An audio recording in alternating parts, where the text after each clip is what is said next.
Hi, Haruka. I absolutely love you in this movie. I love Akiko. I have to tell you, you reminded me of one of my favorite characters from my childhood, which is Mulan.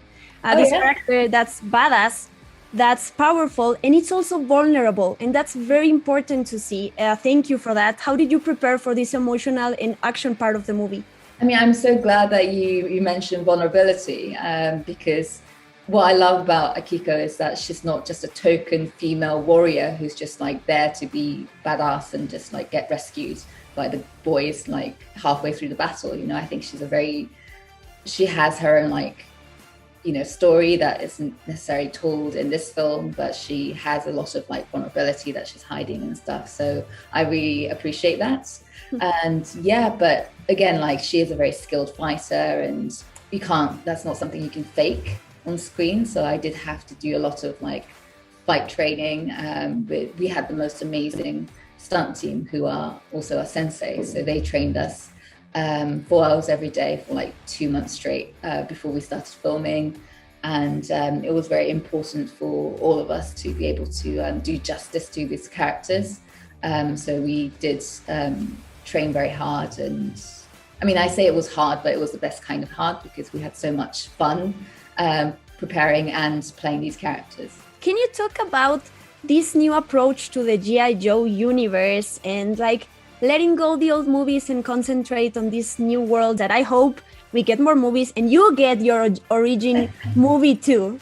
That would be awesome. But yeah, I mean, I think the wonderful thing about these like movies and universes based on like comic books, say take G.I. Joe, you know, you have the comic books, you have the cartoon and you have the action figures, and imagine how many different stories that came out of like kids playing their own action figures. You know, I'm sure every single kid invented their own story.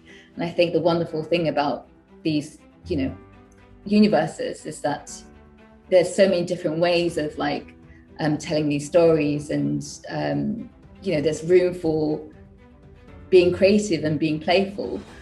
So I really hope that this version of G.I. Joe will, you know, people can enjoy that as much as the other versions.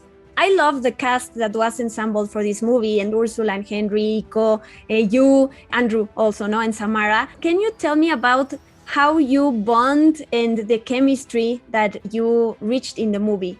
I mean, every single one of them, like every single cast were, you know, a dream to work with. Like every single one of them are so down to earth and fun and friendly, but they also all have that like spark that kind of, you know, ignites as soon as the camera rolls and really explodes on screen. But in real life, they're like so lovely.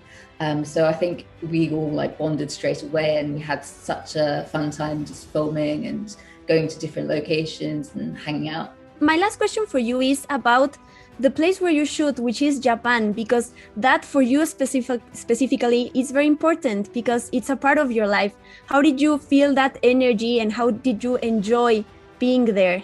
I mean, me personally, I absolutely loved, you know, to be able to go back to Japan with a film, because that's something I always wanted to do.